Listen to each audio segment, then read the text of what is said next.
నమస్తే సార్. నమస్తే అమ్మా. సార్ యాక్చువల్గా క్రెడిట్ కార్డులతో డబ్బులు సంపాదించవచ్చు అని చెప్పేసి రీసెంట్గా చాలామంది వీడియోలు చేస్తున్నారు. అసలు క్రెడిట్ కార్డులు తీసుకోవడం వల్ల లాభాలు ఉంటాయా, నష్టాలు ఉంటాయా? అసలు క్రెడిట్ కార్డులతో డబ్బులు సంపాదించవచ్చా? క్రెడిట్ కార్డు వల్ల లాభాల నష్టాలా అన్నారు కదా. క్రెడిట్ కార్డు అనేది ఒక రకమైన రుణ సౌకర్యం, ఫెసిలిటీ, అప్పు ఫెసిలిటీ.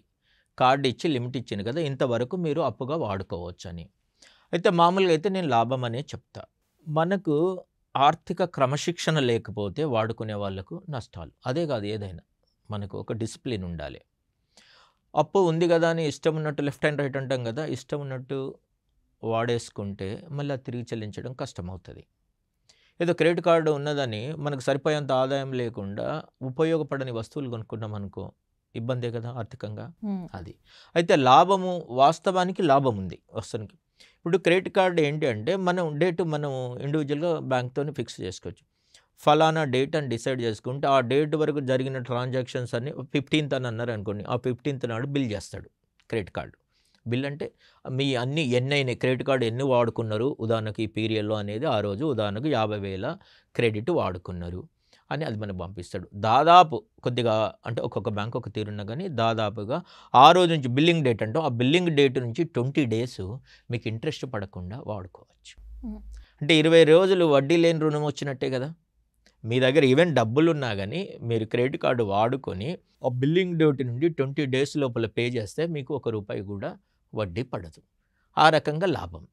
ఓకే, 20 రోజుల తర్వాత కూడా కట్టకపోతే ఇబ్బంది ఉంది, పెనల్టీస్ పడతాయి. అలాగే ఇప్పుడు ఇంతకుముందు మాట్లాడిన సిబిల్ స్కోర్ కూడా దెబ్బతింటుంది. తర్వాత లీగల్ యాక్షన్స్ ఉంటాయి, ఇంట్రెస్ట్ ఎక్కువ కలెక్ట్ చేస్తారు, అప్పుడు హైగా ఉంటుంది. కానీ సిస్టమేటిక్గా వాడుకొని షెడ్యూల్ ప్రకారం పేమెంట్ చేస్తే ఉదాహరణకు దాదాపుగా ఒక 20 రోజులు మీ లిమిట్ ఎంత ఉందో ఆ లిమిట్ మీకు ఊరికే ఫ్రీ ఆఫ్ ఇంట్రెస్ట్లో వాడుకున్నట్టే. ఇక ఊరికే డబ్బులు సంపాదించటంటే ఇదే. ఇప్పుడు 20 రోజులకు ఊరికే 50,000 ఉన్నది, 1,00,000 ఉంది, అన్ని రకరకాల లిమిట్స్ ఉన్నాయి కదా. 1,00,000 అనుకుందాం ఫర్ ఎగ్జాంపుల్, 1,00,000 లిమిట్ ఉంది, మీరు వాడుకున్నారు. 1,00,000 20 రోజులు వడ్డీ లేకుండా మీ దగ్గర 1,00,000 ఉన్నా కానీ ఇది క్రెడిట్ తీసుకున్నారు. ఆ 1,00,000కి 20 రోజులు ఇంట్రెస్ట్ ఫ్రీగా వచ్చినట్టే కదా, అదే 1,00,000 బ్యాంక్లో పెట్టుకుంటే.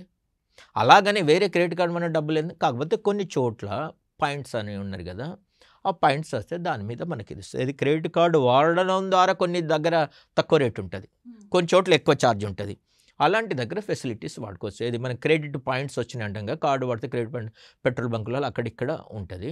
అలా కార్డుని ఎక్కువ యూజ్ చేసుకోవడం వలన ప్రాపర్గా పేమెంట్ చెల్లిస్తే ఆ పాయింట్స్ వస్తుంది, అలా బెనిఫిట్ అవుతుంది. కానీ దాని ద్వారా సంపాదించడం అనేది ఉండదు, మనకు ఆదా అవుతుంది. ఓకే సార్, క్రెడిట్ కార్డ్ పైన తీసుకున్న లోన్స్ కానివ్వండి, ఇవన్నిటికి కూడా ఇంట్రెస్ట్ కొంచెం ఎక్కువ ఉంటుంది కదా, ఇంట్రెస్ట్ రేట్ చెల్లించకపోతే కదా.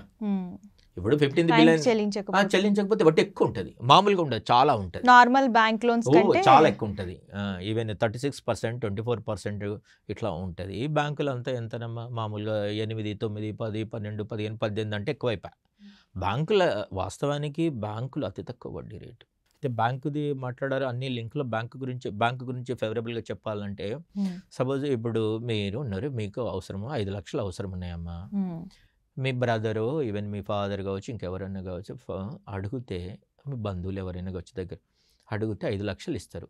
ఏమంటారు, అమ్మ మీ బ్రదర్ అనుకుంది, అమ్మ చెల్లి నేను నీకు 5 లక్షలు ఇస్తా, కానీ ఎన్నడు పే చేస్తావు, నువ్వు ఎన్నడు పే చేసినా నాకు ఒకేసారి ఇవ్వాలని అంటారు. అవునా? 5 లక్షలకి ఇన్స్టాల్మెంట్ పెట్టి నెలకు 5,000 ఇవ్వమని అడుగుతారు ఎవరన్నా మన బంధువులు. కానీ బ్యాంక్స్ అలా కాదు కదా, నెలగా, అది కూడా మీకు వచ్చిన ఆదాయంలోకి వెళ్ళి కొంత భాగం. బ్యాంకు కానీ లీగల్ రూల్ ఎలా ఉంటుందంటే, మీకు వచ్చిన ఆదాయంలో 40% ఖచ్చితంగా మీకే ఉంచాలి. అంటే మెయింటెనెన్స్ అంటాం, మన లైఫ్ మెయింటెనెన్స్ కొరకు 40% ఖచ్చితంగా ఉంచాలి. అందులోకెళ్ళి కట్టింగ్ పెడితే కోర్టుకు పోతే చెల్లదు. ఓకే, ఇవన్నీ కోర్టుకు జీతం అటాచ్మెంట్ ఇప్పుడు అంటే చూడు, ఉద్యోగస్తులకు మీ శాలరీ అటాచ్ చేయిస్తానంటాం, శాలరీ అటాచ్ చేసినా ఆయనకు 40% ఇంటికి ఇవ్వాల్సిందే. ఎందుకంటే ఆయన మీద ఆధారపడ్డ కుటుంబ సభ్యులు, భార్య, వీళ్ళు ఈయన చేసిన పాపానికి వాళ్ళంతా తినకుండా ఉండద్దు కదా. ఓన్లీ ఇప్పుడు 1,00,000 వస్తే 60,000 కటింగ్ పెట్టడానికి ఉంది. ఎవడన్నా కానీ ఏ బ్యాంక్ అందరు కలిపితే కూడా 60% మించి ఉండద్దు రీపేమెంట్స్, వచ్చే ఆదాయాన్ని బట్టి రీపేమెంట్స్. అందుకే 40% ఖచ్చితంగా మెయింటెనెన్స్ అంటాం. ఆ మెయింటెనెన్స్కి వదిలేసే 60%లోకి వెళ్ళి ఎవరు పెట్టుకున్న ఇన్స్టాల్మెంట్ అంటే మీకు అంత సౌకర్యం ఇస్తుంది బ్యాంకు. నిజంగా వాడుకుంటే బ్యాంకుకు మించింది లేదు. అలా అని చాలామంది ఏమనుకుంటున్నారంటే బ్యాంకు అంటే లేని వాడికి అనుకుంటారు. రిలయన్స్ వాళ్ళు అదానీ కానీ అంబానీ కానీ, ఓకే, అంబానీ వాళ్ళు రిలయన్స్, అంబానీ కానీ అదానీ వాళ్ళకు ఎన్ని ఉన్నాయి, అన్ని లక్షల కోట్లు ఉన్నాయి కదా, అప్పు తీసుకుంటున్నారా లేదా? తీసుకుంటున్నారు. ఎప్పుడు కూడా ఎదగడానికి పెద్ద పని చేయాలంటాం కదా, చేయాలంటే ఖచ్చితంగా అప్పు అవసరం అవుతుంది. అంతెందుకు మీరు ఒక ఇల్లు కట్టుకోవాలి, ఉదాహరణకు అనుకుందాం 1 కోటి అవుతుంది అనుకుందాం. 1 కోటి జమ అయిన తర్వాతనే నేను ఇల్లు కట్టుకుంటా అంటే మీ 1 కోటి జమ అయ్యే లోపల మీరు అనుకున్న ఇల్లు 1,50,00,000 అవుతుంది. అంటే దాని కాస్ట్ కావచ్చు, కొనే రేటు కావచ్చు. చలో 1,50,00,000 అయినాక కొనుక్కుంటా అంటే 2 కోట్లు అవుతుంది. అంటే మొత్తం డబ్బు జమ అయిన తర్వాత అప్పు లేకుండానే కొన్ని చేయాలనుకుంటే వీలవ్వదు. అదే బ్యాంక్స్ హాయిగా ప్రశాంతంగా అప్పులు ఇస్తున్నాయి, తీసుకోవాలి. మార్కెట్లో కాంపిటీషన్ ఉందమ్మా. బ్యాంక్స్ ఇలా ఊరికే నేను కూర్చుంటా, నేను ఎవడికి అప్పు ఇవ్వ, వాడు వచ్చిన వాళ్ళంతా ఏదో కారణం చెప్పి వాపసు పంపిస్తానంటే బ్యాంకులు నడవని పరిస్థితి, ఉద్యోగస్తుడు కూడా నడవని పరిస్థితి. పోటీ పడి ఏమంటాం దీన్ని, స్టాల్స్ లాగా పెట్టి రుణమేళాలు అని పెట్టి ఇస్తున్నాయి అప్పులు.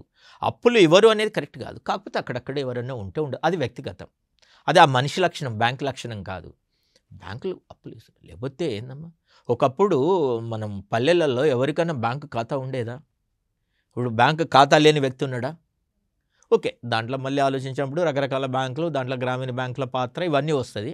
అలాగా క్రెడిట్ కార్డు అనేది అలా వాడుకుంటే చాలా మంచిది.